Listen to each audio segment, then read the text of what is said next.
Everybody, I'm Emma Spellman. I'm the Events Manager here at the State Library of Queensland, and I'd like to welcome you to tonight's talk. Firstly, I'd like to start by acknowledging the traditional owners of this land, the Turrbal people and the Yagara people, and pay respect to their ancestors who came before them.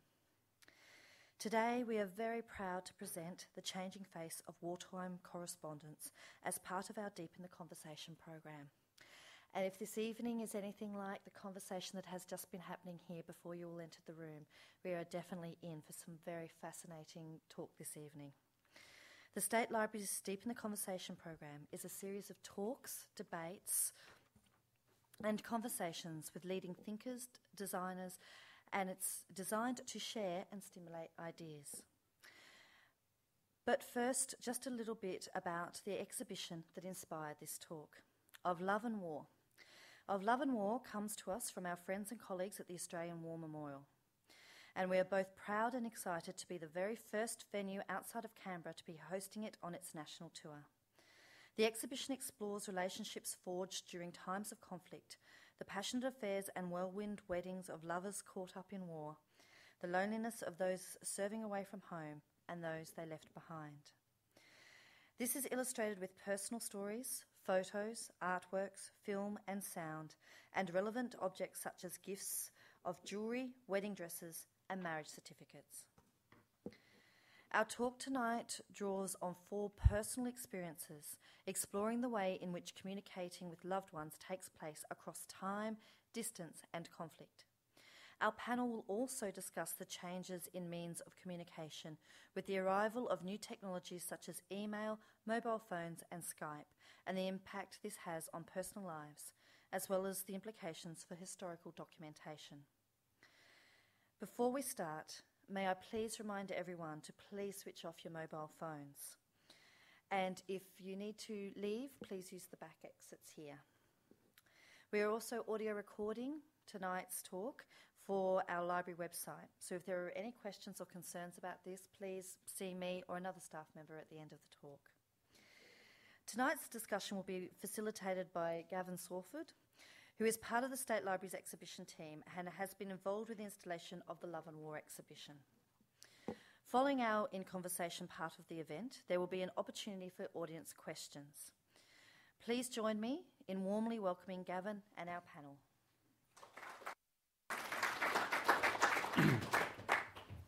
Good evening and welcome to tonight's Deep in the Conversation. As Emma mentioned, my name is Gavin Sawford, and as a project officer with the State Library's Exhibitions Department, I work closely with the staff of the Australian War Memorial and our own project team, headed by Stephanie Lindquist, to bring you the magnificent and moving exhibition that is Of Love and War. And if you didn't get a chance to see it before tonight's session, I'd strongly urge you to come back and have a look at the exhibition. Many of the stories and displays in the exhibition were inspired by the Australian War Memorial's rich archive of correspondence, both official and personal, which offers a unique insight into how ordinary Australians cope with extraordinary events such as conflict. Of Love and War also highlights the changing nature of wartime correspondence, and today's servicemen and women can communicate with their partners in ways undreamt of by their predecessors. Thanks to modern technology, the agonising wait for a brief, and almost always heavily censored note, has been replaced by real-time instant communication via email, Skype, text messaging and a whole host of associated social media. Tonight we'll examine the changing face of wartime communication with the invaluable help of our 4 guests and their own personal experiences. And so to tonight's guests. Our first guest is Yantyi Letsius, whose partner, Lieutenant Matt Seymour, is a helicopter pilot with the Royal Australian Navy. He's currently converting from Black Hawks. Yantyi met Matt when she was on holiday in Edinburgh, where he was on a specialisation course with the Navy's Air Force. She went back to her hometown in Germany, and Matt returned to Australia. But after months of separation, she moved to Townsville so they could be together, where she currently lives. Our next guest is George Buckingham. George joined the Navy in 1941 after, as he told us earlier, being turfed from the Army for trying to sign up underage, and served in Japanese-occupied Indonesia for 8 months in 1944 with Z Special Forces. He had a week's leave starting on Christmas Day in 1945, which he took to Melbourne, where he married his wife. Our third guest is Jim Morris, who we're very pleased to have with us. Jim served with the Australian Army in Vietnam between 1968 and 1969. He met his wife Colleen when they started writing letters to each other while he was in Vietnam. Jim has also contributed a digital story of his experiences, which you can find on the SLQ website. And finally, I'd like to welcome Wendy Taylor, who joined the Royal Australian Army Nursing Corps in 1981. In 1989, she transferred to the Regular Army and has since had postings to numerous locations in Australia and overseas, including a deployment to the Gulf War in 1991 and to East Timor in 2000. So I'd like to start, if I may, by asking each of you, if it's not too personal, the circumstances under which you met your partners and when you met them. Yanyi.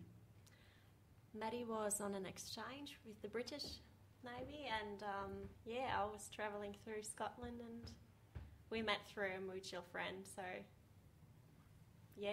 we probably wouldn't be together anymore if it wasn't for Skype, because me living in Germany and him living first in England and then in Australia, there was no way of, getting to know each other the way that we did, although we were separated by the distance. We still knew each other really well when I decided to come and live with him, because we had Skype and, so otherwise it would have been probably too expensive to spend all the hours talking to each other on the phone, so yeah.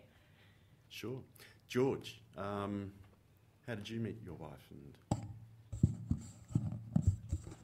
Well, I've had two wives. You've always got something up your sleeve, haven't you, George? Yeah, my first one broke down after 24 years. I blame myself because I was a workaholic and didn't pay enough attention on the home front. But getting back to the first one, I knew well before the war. People work such leisure hours today. After 14, I started working in an explosive factory run by the Commonwealth Government down at Maribyrnong in Melbourne. We worked 84 hours a week, 1 month before the war started. But I knew the girl then. Long story, I was CMF at the age of 16 with the 57th 60th Battalion in Melbourne. 1 month before the war commenced, employees at the explosive factory were made reserved occupation. A lot of people were in that position and they could never get into the forces. But I wanted to go to Duntroon Military College, and I asked my father when I was 16 years old. He says, I can't educate you anymore, I haven't got the money, so I joined the militia. The war started 3rd of September 1939. So I thought I'd do my bit apart from the CMF, and I'm still in the CMF, and I went down to join the Navy. The Navy then took lads 16 and a half. Later on, they increased it to 17 years. I didn't know what I wanted to be in the Navy. Being in the Army, an infantryman, I don't know about today, Jim, but you had to learn semaphore, A, B, C, D, E, all those things. So I said, I want to be a signaller. The bloke doing the colourblind test failed me. It was only about 8 years ago from someone else that was there at the time. He failed 40 people one after another. They were all colourblind. He was the one that was colourblind. So when I was 17, I joined the AIF. At that time, to get in the AOF you had to be 19 and 8 months old. I'd been a bugger to my family, belting the headmaster up for being truant for 6 months and all this business. They signed my papers and I put my age in after that, 19 and 10 months or something. Right, I was not a big build. I joined with another lad. He went on and he got killed in Greece, so I'm told. But I was in the Caulfield Racecourse in Melbourne. I was home on leave one day and there's a knock on the door. It was the cops. Abusing my father, he was on shift work at the time. What do you mean by signing your son's papers? He's not old enough. So I reported back in. I got turfed out. Luckily, that was the reinforcements for the 5th Battalion and they went to England, where they broke up into 25th, 31st and 33rd Battalions. So back to the explosive factory.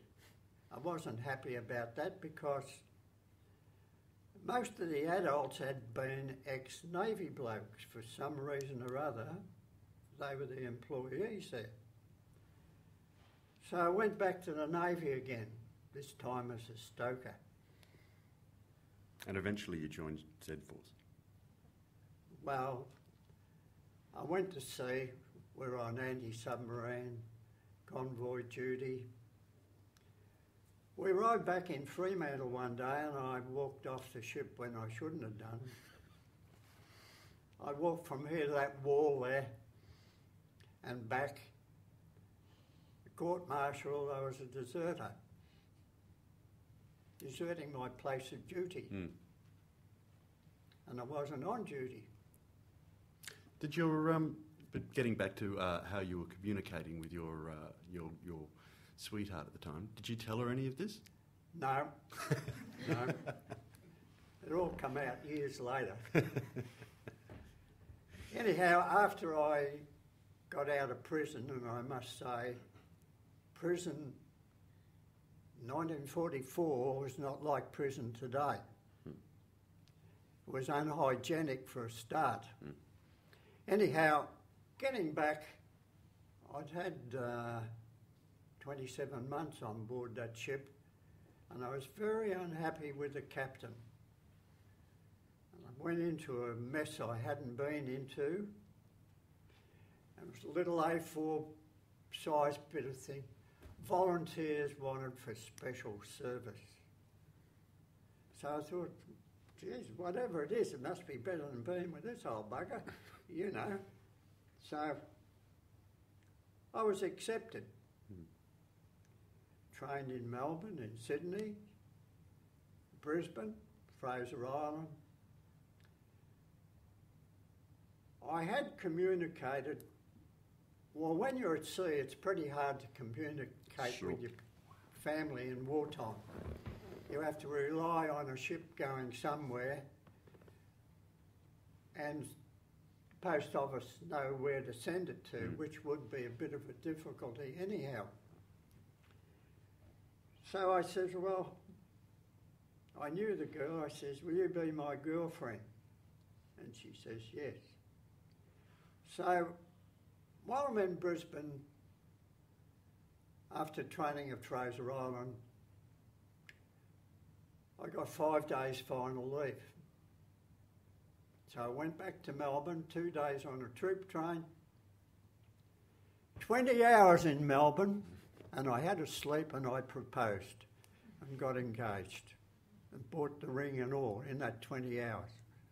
Back on the troop train, back into Brisbane and away. Jim, how did you meet your wife? I believe via correspondence. Yeah, just by chance. One of the guys in my section had a girlfriend in Brisbane in the tax office. And he wrote to her, said, I've got a lonely lance corporal over here. Have you got anyone who's willing to send him a letter?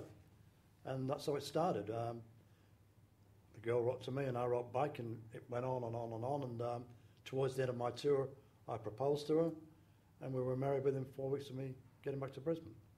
That was, 41 years ago. So it was just one of those lucky things for me. And you proposed before By mail, yeah. Before you met her? Oh, yeah. As I said earlier, she must have been one hell of a letter writer. Well, she was, yeah, but we exchanged photos, and that didn't put either of us off.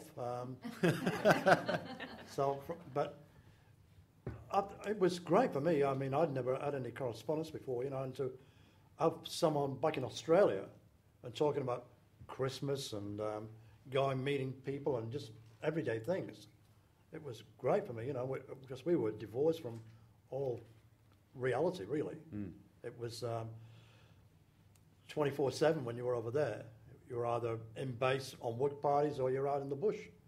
But to get someone writing from home and just talking about everyday events, which was nothing to them, but for us, it brought you back into the family, more or less, Do you often think, perhaps, people writing to you like that, are they aware of how important that is to you? I don't think so. It might be different if you're married and you're continuing a relationship, or you're engaged, or you've got a girlfriend or a boyfriend, because you would feel the same excitement of getting something from them as the other person from them. But for casual correspondence like mine started off with, I don't think people do appreciate it. I know before I was started getting mail, I used to feel sorry for some of the guys whose mail got delayed. And they were expecting a letter from the girlfriend, and it didn't come, and all sorts of thoughts go through their mind as to what's happened. We had my 12 months over there, we had a couple of hiccups. Our military post code was very similar to one for the Yanks in Hawaii. So every now and then, our mail went to Hawaii, and we had to wait for it to get back to Saigon before it was redistributed. And plus, while we were over there, the postal workers went on strike. And all the union guys said, "Oh, look, we don't want to, disrupt the troops," but it didn't help us, of course, So, but apart from that, the mail was good. We were out on operations. They would send the mail out to us when the rations came out to us. We were on a 3-day ration supply, so every 3 days of mail had arrived back in Nui Dat. They would parcel it up and send it out to the field, so it was pretty good. Fairly regular. Yeah. Wendy, how did you meet your partner? My first husband, because I've had two as well. My first husband I married as childhood sweetheart, and after coming back from the Gulf War, that broke up. So that was just in 91, and I met my current husband in 93. We were both in service, and we were married in 96, and we're still married. Is it easier or harder to stay in touch if you're both in the service? Well, when we married in 96, he got out of defence. Right. And that made it a lot easier for me to do things that I needed to do, and he was the stability then at home. As someone who's still in the forces and still... No, I'm not. Oh, no, well, not. I'm in an honorary position, so it's no longer... It's not... Well, I do wear a uniform. It's an honorary position, but I discharged from defence 2005. When you were serving, when you were deployed overseas, did you find modern communication techniques that we've already spoken about a help or a hindrance? Or well, with Phil especially, even though you did have emails and we both had a mobile phone that we linked together before I left, because we were busy, not every day could you contact somebody by phone or even emails. Phil is very much like I am. We did communicate through letters, and we also saved our emails. And that's the thing that I'll say now today's generation has got to look at doing, is keeping records of... Definitely. And I was also one of those ones that kept a diary, and I think that's another thing that people have got to do. I'd just like to ask each of you if you have a preferred form of communication, just following on from that. You mentioned a diary, you mentioned using Skype, but I mean, do you prefer writing or receiving letters from that? We don't really do that, to be honest. We really rely on emails. Mm-hmm. And with Skype, the problem is if Maddie's on a ship, we cannot Skype because the connection is way too bad, and it's the same when he's in East Timor. Mm-hmm. You can't always rely on it, and it gets really disappointed when you're looking forward to a Skype date, and then he has trouble connecting and it's not happening. So we try not to do that, and I know many couples don't do that because it's just too painful. And I know some of the boys, although there is a telephone on the ship, don't appreciate their girlfriends to try to ring them or to talk to them because they think it makes it harder for them. They rather, have 3 months on their own where they only have written communication rather than having to speak to them, because there might be just a simple technical default and they get cut off, and the girlfriend back home, we have terrible ideas. So it's not that good, So I know many of the boys these days, they don't like talking on the phone, and especially with Skype, if he's on a ship, that's not an option at all. But we don't send letters. We really rely on emails because he always gets back to me quite quick, actually. This is moving on to a question that I've got further on. But how do you keep your emails? Do you keep your emails, and how? This is sort of what Wendy was mentioning. As we're moving into forms of electronic communication. But I don't. You don't? I don't really. I do when he's away, and I sometimes read through all of them, but as soon as he gets back, it's just too much data, and so we delete it. It's very, I never thought of it to, preserve it in a way, really, before this. I know Maddie keeps them, but it's because he's too busy to delete them. So, yeah. Sure. George, you wrote letters, and, when you were serving, there were very limited forms of communication, weren't there? Navy-wise, could send mail and receive it, and whenever it arrived, or whenever you could post it. But serving on special duties, it said special unit in occupied territory, there's no shop around the corner. There's no post office. We never had the things they've got today. Things were recorded. You couldn't have a camera. You took your ID off. It was just impossible to write a letter. Going out of Navy uniform into green jungle clothing,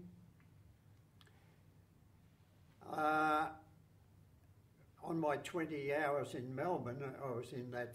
No one questioned me, what are you doing? I would have told them I'm in a landing party or something, in an invasion. So that was all. You were bound to be quiet. Did it put strains on your relationship? It must be reassuring, certainly for you, and Wendy, and even Jim was talking about the 3-day turnaround. You're sort of fairly regularly in touch with your partners. Well, but you would have, she would. I knew that I would be in that position, so I did say, look, if I don't hear from me, don't worry. But easy for you to say, isn't it? But they wouldn't know whether you're dead or alive or a prisoner. We couldn't send a smoke signal because we were being trailed, particularly at night, when somebody trailing would let off a green flare. It might be 11 o'clock at night, 2300 hours. It might be 0100 hours. But there was no contact.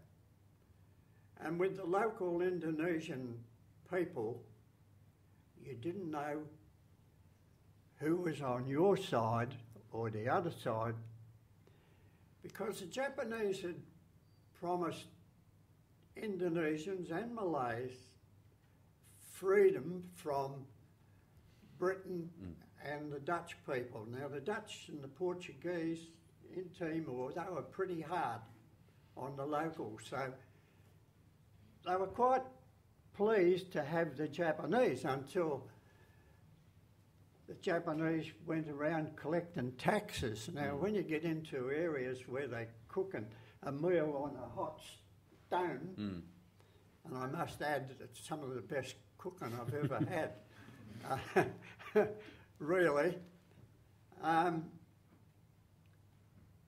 I've lost the plot there a little bit, but I get the white ants in sometimes. But no, I was just saying, you were reassuring your fiancée that don't worry if you don't hear from me. But I just wonder how, like I said, easy for you to say, but I think those partners that worry. knew I would survive. She knew you too well. I was that sort of. Jim, in the excuse me, where he left off, where he stopped, was you were just talking about the Japanese, and that the locals were very pleased to be freed from the Dutch, etc. They were. First, but when they started collecting taxes, and that's where you stopped. Yeah. The locals, did the locals resent the taxes, George? I think they would, because in Indonesia, are you from there? No, I'm from somewhere as distant as that from New Zealand, so... Well, Indonesia's got 13,000 islands. The Philippines have got 11,000 islands. There's a lot of territory there, so they went around progressively. Now, when you get into the back blocks in Indonesia, particularly eastern Indonesia, where they don't have rice, they use sago from the sago palm. They're very poor people, they've got no money. But the language was enforced on the school children where there were schools in more or less civilised places. And our main object, we had to be kind to the people that we met. Usually, well, actually, we had a couple of guides come from Irian Jaya, well-trusted blokes, and we'd send them into a village ahead of us, and they'd come back. But the locals sensed somebody was coming, the women and children disappeared, and you left the male, just the males. When they found that you were good and on their side and hated the Japanese, they would drift back. But I've lost the track there again now. Well, just moving along, I was just going to say, Jim, in the exhibition, we have some reel-to-reel tapes that were used that were recorded by Australian troops in Vietnam. And you mentioned that actually wasn't nearly as widespread I can only recall about 2 occasions when guys actually went to the trouble of making a tape. If anyone's tried to fill a 30-minute tape with conversation, it takes a lot of words. So what they used to do, if they were going to do it, they would say a few words themselves, how things were going, and they were all right and so on. And then they'd bring in every bloke they could think of to come in and say a few more. People we never knew and would never know, just to fill up the tape, before they could send it off. And that was a reason why tapes just weren't popular. It was too damn hard to fill up a tape. I tried it some years ago. I used to send tapes to my brother in Canada, and you run out of words after about 5 minutes. A letter was, all the letters I sent was on the emails, we folded up and sealed up. So it was all on one page. And in that, there was plenty of scope to say what the food was like, and we've been on a work party today or whatever, without getting into any graphic details, but in generalisations, 1 page was sufficient. Tapes were a nightmare once you started. Did anyone in your unit receive one? Not that I recall. No. They might have done, Yeah. Gavin, I'm not sure, but if they did, they wouldn't broadcast. I mean, they wouldn't know what was on it. No, I wasn't Yeah, well, lucky suggesting. tapes weren't existed in my time. I'm just wondering what the psychological effect, how more comforting perhaps hearing the voice of your partner as opposed to just reading a letter would be. But Oh, it would be, I mean, especially if you had children, to get them to join in as well. But then your partner's got the same problem filling the damn tape. Wendy, you said you've kept a diary. Do you prefer letters and the written form to electronic communication? Yes. When you're deployed to some places, you don't have a lot of time to write things on emails or send things off. It's a quick hello, I'm okay, and that's it. Receiving a letter, you can take that away on your own and read it. You can't do that with most of the army deployments. You can't do that. It's you might have a couple of computers around, so there's people always over your back shoulder waiting to get on the machine. So to tell somebody how much you love them is very difficult to say that when you've got somebody else behind you that's, I want to get on. So a letter, you can take it away privately and read it. And that's what I enjoyed about getting mail. On about tapes, during the Gulf War, we didn't have any communication. The only communication we had was writing. It was an American ship I was aboard. So what had to happen was you wrote mail, it then went to Germany. From Germany, then I think it either went straight back to Australia. And I'll say, unfortunately, the way that it worked out, I have family in UK, I have family in America, and I had family in Australia. So what I ended up doing, because we didn't receive any mail at all for about 6 weeks, I wrote, because I had an elderly mother at the time then, to my sister in America for her to forward part of my mail onto England and then part of the mail onto Australia, because I wasn't sure if they were getting mail to let them know that I was okay. And that's the thing with a lot of these deployments, is people don't know that you're all right. You know you are when you're deployed, but to allow somebody else to know that you're okay must be very, and it is difficult for the person back home. Tape-wise, I had a grandson when I was in the Gulf War, and I used to read stories to him on a tape and then send it back to Australia so that he would still hear my voice, because he was only a little fella and I didn't want him, because we weren't sure how long we were going to be away, that he would still remember his grandmother's voice. So I did do that, and I do know how difficult it is.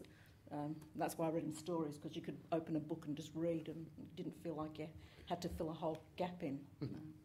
But I definitely do prefer a letter that you can take away. And sometimes it was even just a card that's just sort of saying, thinking of you.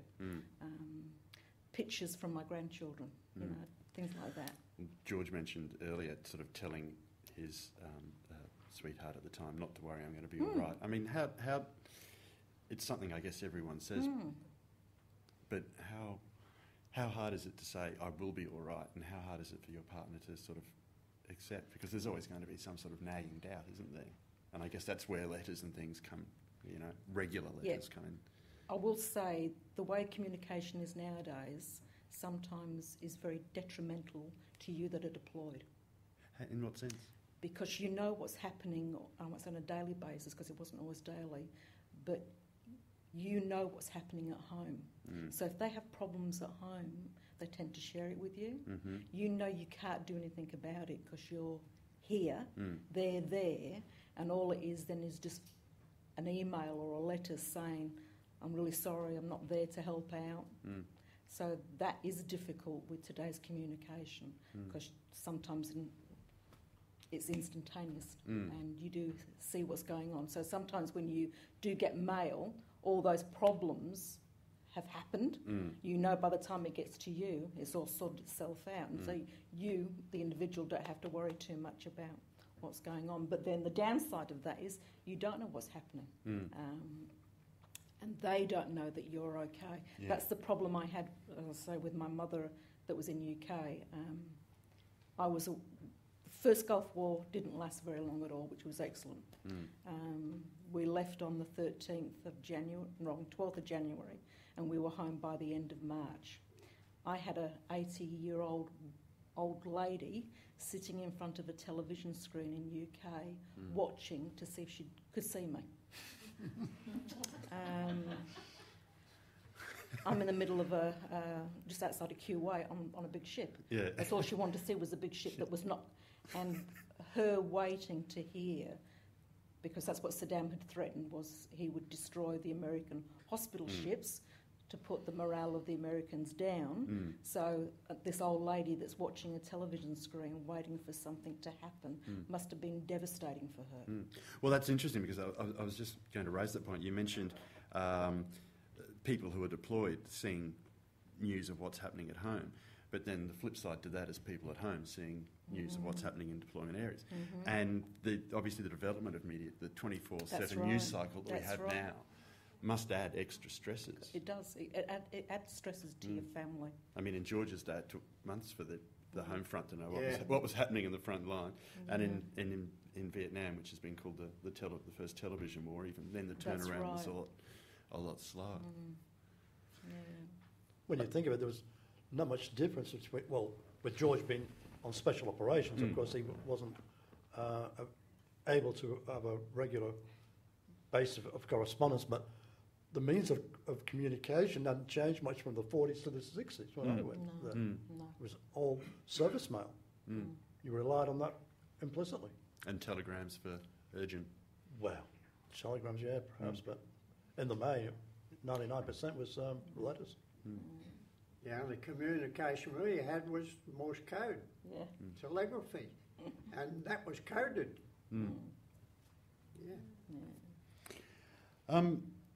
During the Second World War in particular, letters were incredibly heavily censored by often quite overzealous authorities.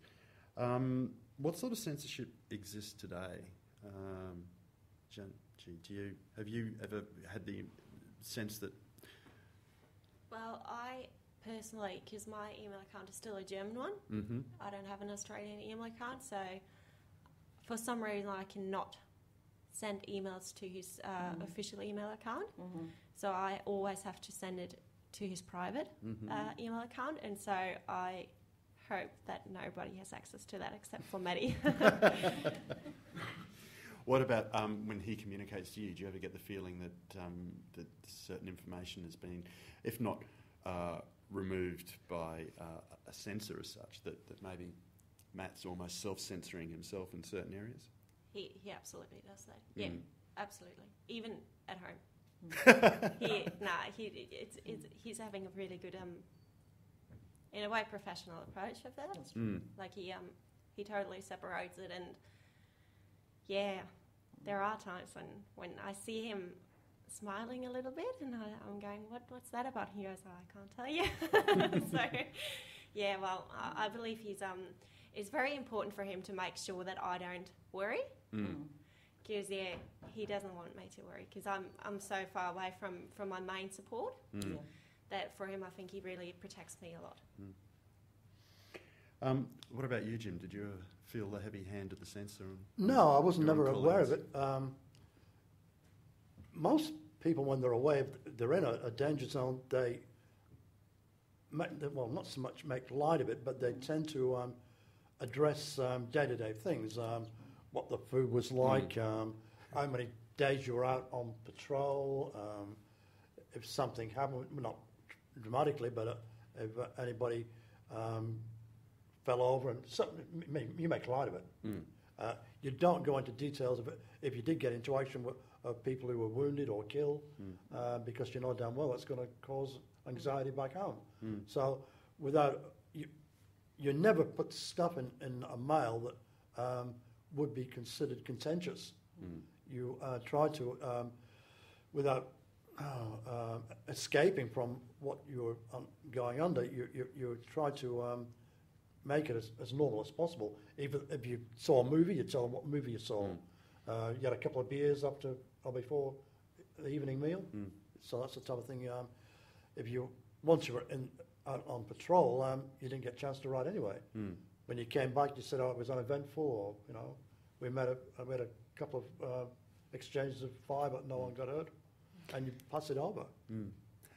Families and friends and partners obviously form a support group, particularly when their partners are involved overseas.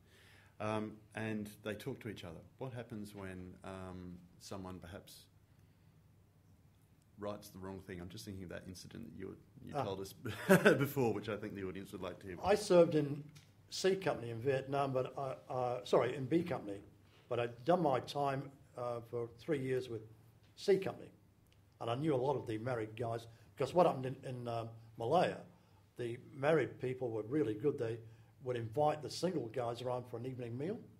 You had to get a special permission from the garrison police for single guys to be seen in the married quarters. So you got a pass, and you've got to have an evening meal. So we had a real good rapport between the what we call singlies and the marriedies, because they were very generous with their time and knew what a taste of home it was to actually go around for a home-cooked meal. So what happened in Vietnam, I knew the guys in Charlie Company, and most of the married guys were writing home, non-committal, saying it was okay, health is all right, I haven't got any diseases or anything. But they had one idiot who was the company quartermaster, whose role was, if Russians had to go out while the company were out on patrol, he had to go out and organise the distribution of rations and recover anything that needed to go back to base. But he wrote back home and told his wife he'd been out on delivering supplies and had the pack shut off his back, and I'm riding this by the light of 1,000 grenades. And well, all the women back home from Seacom, they all knew each other, and suddenly his wife said, "Oh, this is what happened to my husband," and they got the mail that came into these poor blokes, and it took them weeks to re-establish calmness. This guy's talking through his hat.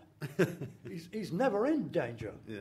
But so, as you say, people are talking to each other, and just one idiot can cause a lot of damage.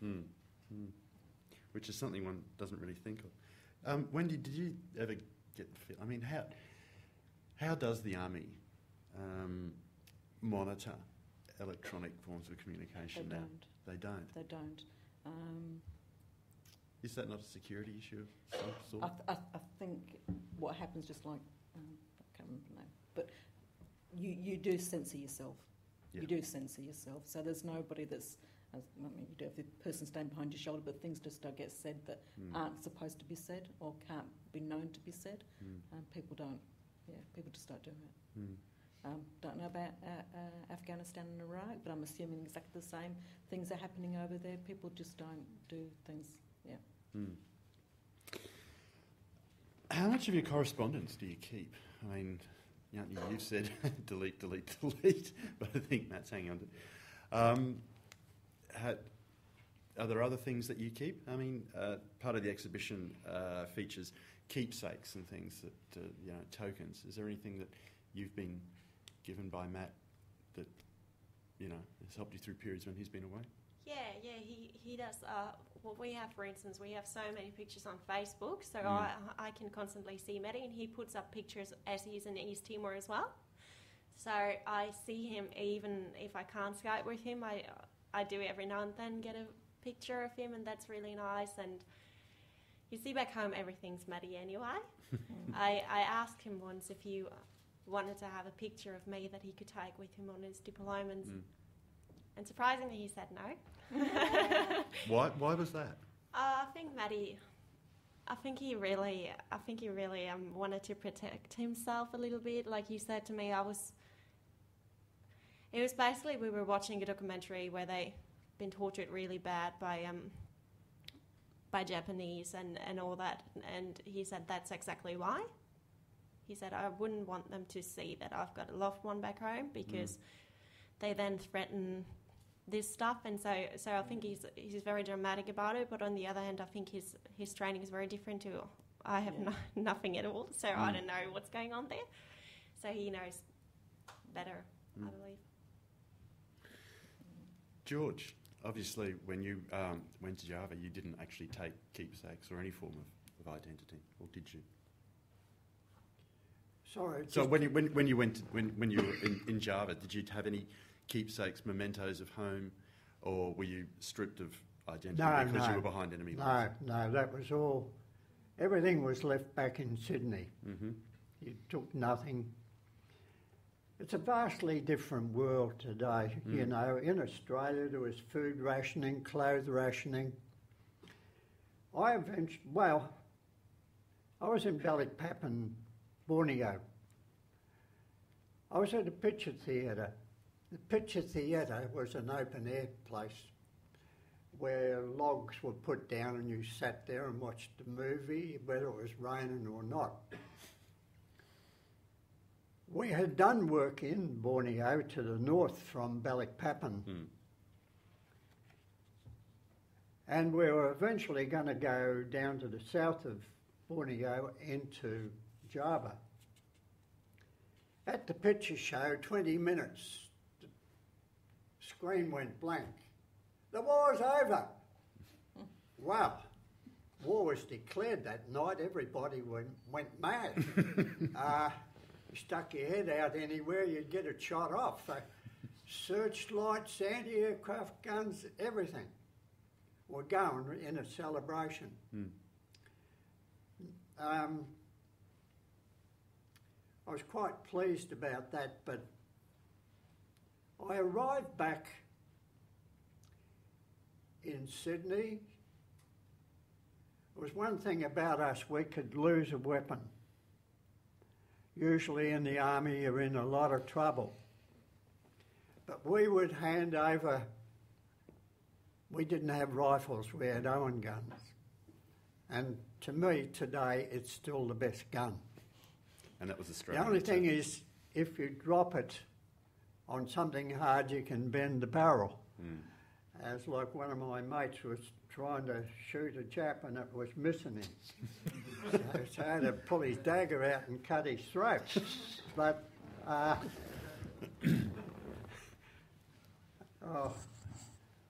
forgotten where I was now. You'd returned after VJ Day.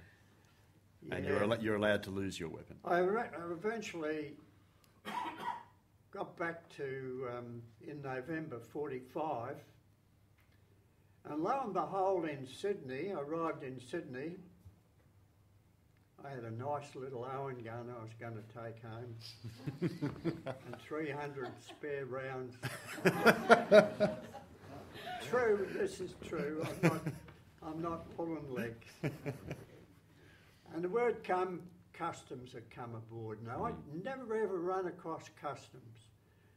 And I believe they were pretty tight. So I dumped over in the harbour, went the Owen gun and the ammunition. But we could do that because we mixed with Indonesian guerrillas. And when we were going back to an Allied camp, we would hand our weapons over and get new ones. Actually, at the Allied base of Morotai, somehow or other, one of my mates and I were invited out to an American destroyer. So we went out there for some food because we lived on scraps. Oh, these Vienna sausages they had, I've never forgotten it. They had ice cream. I put my Owen gun down and we're feet in our face, just two of us. And we're going, my Owen gun had gone. But we could, Write it off. we could write them off, you know. But getting back to Sydney, the coal miners were on strike. So power was cut in Sydney and everything, the trams were just crawling along, everything's dim. So I had to wait a month. In that time I could communicate with the lady I was going to marry. I arrived in Melbourne 2 p.m. on Christmas Day 1945. There was my sweetheart at the time, and we went off to her mother's And my parents were dead crook on me because I didn't come home. They'd scraped up a Christmas dinner. Food was rationed. And I couldn't eat. I didn't feel like eating, getting home, you know. So.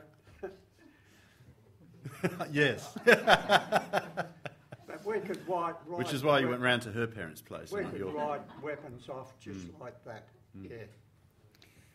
But Jim's mob, they'd be in trouble if they. Jim, how much of your correspondence have you kept? You mentioned before the session. I was only thinking that while you were talking about. My wife kept all hers, but I didn't keep any of mine. It was one of those things. Once you've read them, you didn't feel like leaving them lying around. I mean, you were away for days, sometimes weeks at a time. One operation, we were away for 2 months. You didn't know who was going through your lives, and so I used to destroy them once I read them. Some of the guys were good if they had mutual friends. They would pass letters around amongst themselves, and just so people who know the family, they would be able to see that the little boy started school or little girl was going to a dance, you know, and they knew the people, so they kept in touch that way. But I didn't keep any of them. My wife kept all mine, and I wouldn't begin to read them. I didn't know. I can't remember what I wrote most of the time. That's interesting that you're talking about sharing information. I mean, obviously, you have incredibly personal emotions being communicated in letters in particular. How much do you show your comrades? Most of the letters, even coming from Australia, were, in general terms, it was family activities. They'd gone and seen a movie, or they'd heard something great on the wireless, where they were going visiting someone, and it was all he needed at the end was to say, "Take care of yourself. I love you very much." You didn't go on. Well, I didn't. One page of passion.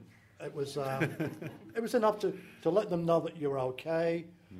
Give them, tell them anything that was happening. That maybe a special feed that day. That that we had chicken. Which we never did. But you just keep it. Reassure them that you're okay. If there's anything eventual, like one stage, you get dignitaries coming out from Australia. Maybe the army minister might come out for a bit of publicity, so you write about that.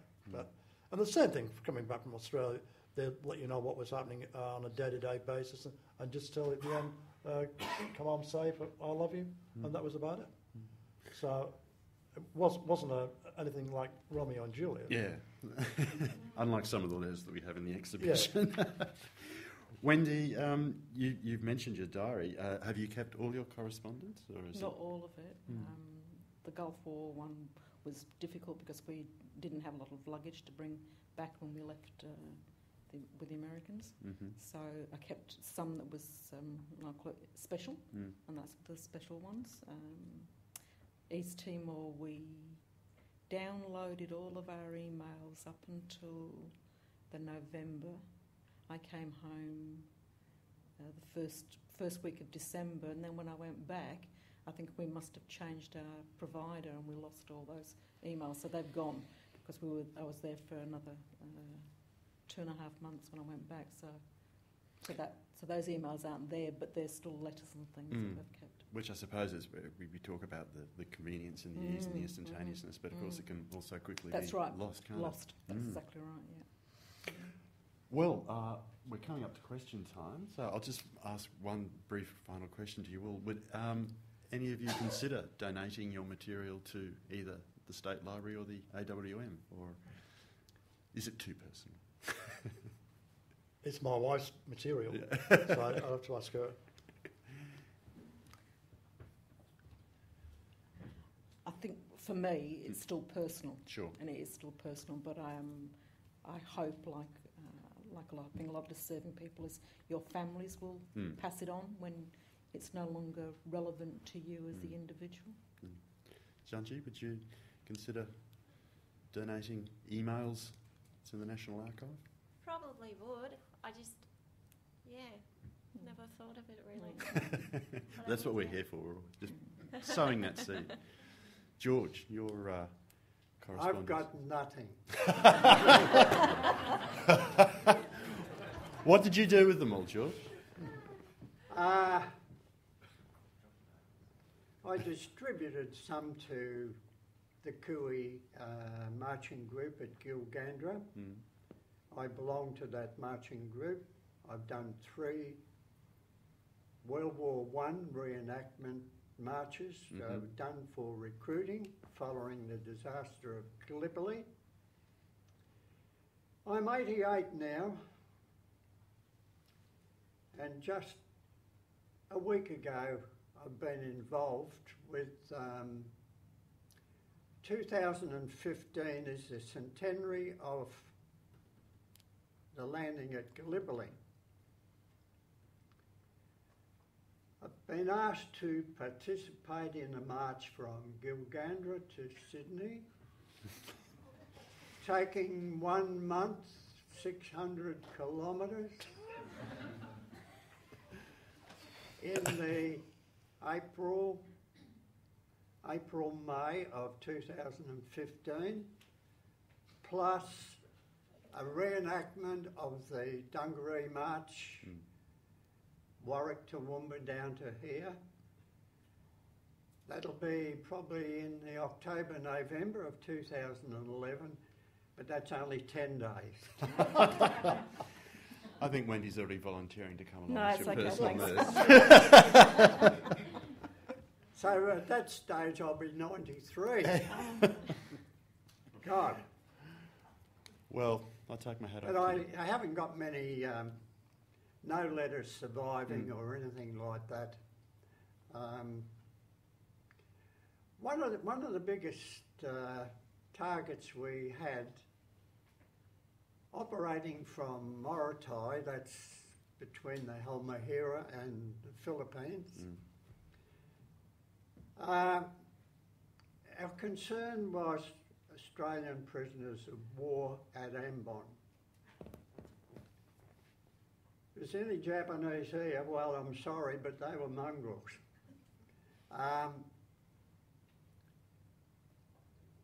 We had to find out how many were left there. Originally, 1 battalion, Australian AIF battalion, the 8th Division, the 21st Battalion, and some Air Force people were there. Strange, a week before the Japanese invaded Ambon, the Air Force withdrew the planes and left the blokes behind. Because the Dutch had mined the harbour there, a Japanese ship was sunk with a loss of life. So they marched to where the airport, Laha Airport, is now, and just machine gunned 283 people down like that. Now, that's animalism. Yeah. So, our concern was with the prisoners. And to gather information, and I must salute the Brits and our own intelligence, I'll forget the American intelligence, we calculated there were 300 prisoners. This is in the April and May 1945. We got the idea that we would bust the camp open. We were stopped. Mainly because there'd been another Z special unit operating from the south. We were operating from the north. Only 2 survived out of that. And they were rescued by Catalina, and the American Catalinas were very good flying boats. So, to get to the camp, There's an island on the north side. There's 3 islands, Ambon, Haruku and Saparua. But there's one big long island, Saram. We had to cross that and we used foal boats. Collapsible canoes. Now aboard HMAS Diamantina here in Brisbane, there are 2 foal boats. The Australian foal boats were exactly the same as the Brits. The skin on the foal boat in England was calico and painted to be made waterlogged. All canoes in Australia were that before World War II. But I believe the Reserve Commandos, which were formed 1957, I think, they used that type too. The Australian ones had a thick black rubber skin on. Now a kayak broken down weighs 90 pounds. We were going to cross the mountain of Saram. In the east it's 10,000 feet high. In the west it is 5,000 feet high. You've got the jungle. You were warned by natives to keep clear of a certain house. They were pro-Japanese. In fact, that particular house, you were told it was painted white. Now, the Dutch did build wonderful houses where they were, and they put bamboo floors in, and they were pretty good. So, 3 kayaks, 2 men to a kayak. You got your own gun. You got plenty of ammo. You got some grenades. You got a water bottle. They break down each man. On top of that, they had to carry 45 pound. It was more than 45 pound because the Brits ones were 45 pound. These would be more like 48 pound. Weave your way over about 35 kilometres and put that kayak together and row from those other 2 islands to Ambon. There was no plan for a getaway. As I'd been a stoker in the Navy, there was one other Navy bloke, an able seaman. We were to get something in the harbour and get it going and get it out. What we didn't know was how bad those fellas were. Some years ago, I heard of a surviving captain, and I went down to Melbourne. I spent a couple of hours talking to him. And our intelligence, we were at the mark of 300. He said, George, at that time would have been about 319. So I thought our intelligence, and I salute the Brits too, their intelligence is pretty good. The Americans, yeah. So we were preparing to do that. Now that was a mammoth job. And we got stopped by a Brigadier Wills in the, what they call Northwest Camp at Morotai. So we didn't do it. I always felt guilty that we didn't do it because when the war finished some months later on, there was only 121 there. They were taken back to Morotai. One died before he got to Morotai, another one did. So only 119 got back to Australia. So in 1995, the Australian government were pretty good on World War II veterans with concessions to travel. And because a couple of my comrades, I think I might have mentioned one was born in Sumatra and another one in Singapore, their Malay was so good that no one would know they weren't like me. Mine wasn't as good. I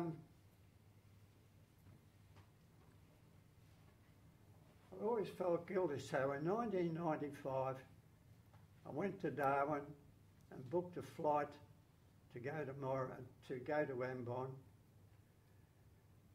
It took 3 days for a plane to come from Jakarta or Surabaya to pick me up and take me.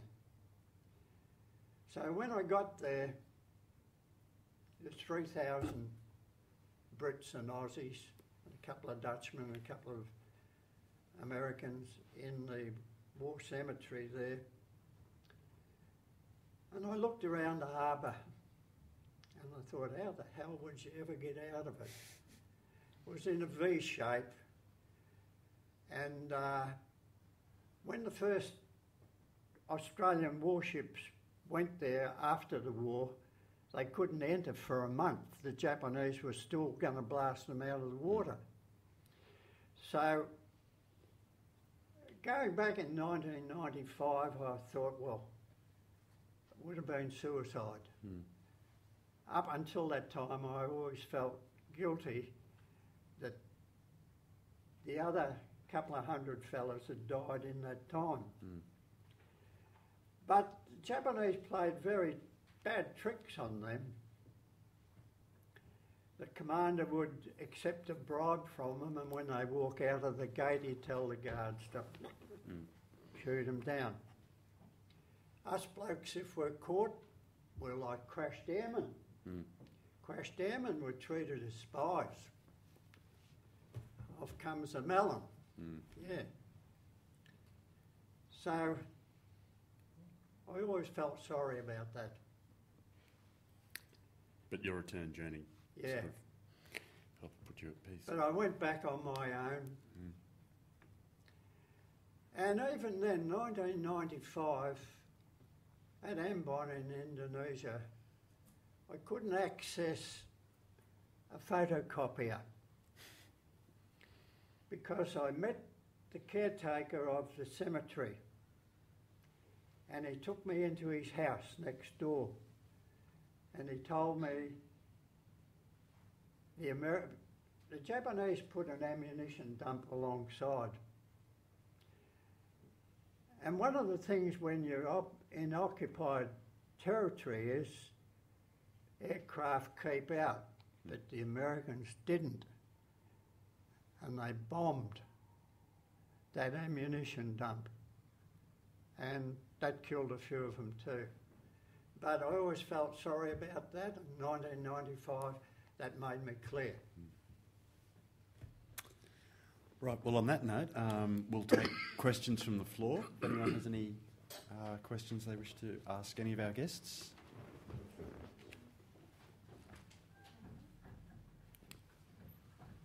There's no questions. Could I ask you all to please put your hands together and thank our four guests, Jean, George, Jim and Wendy.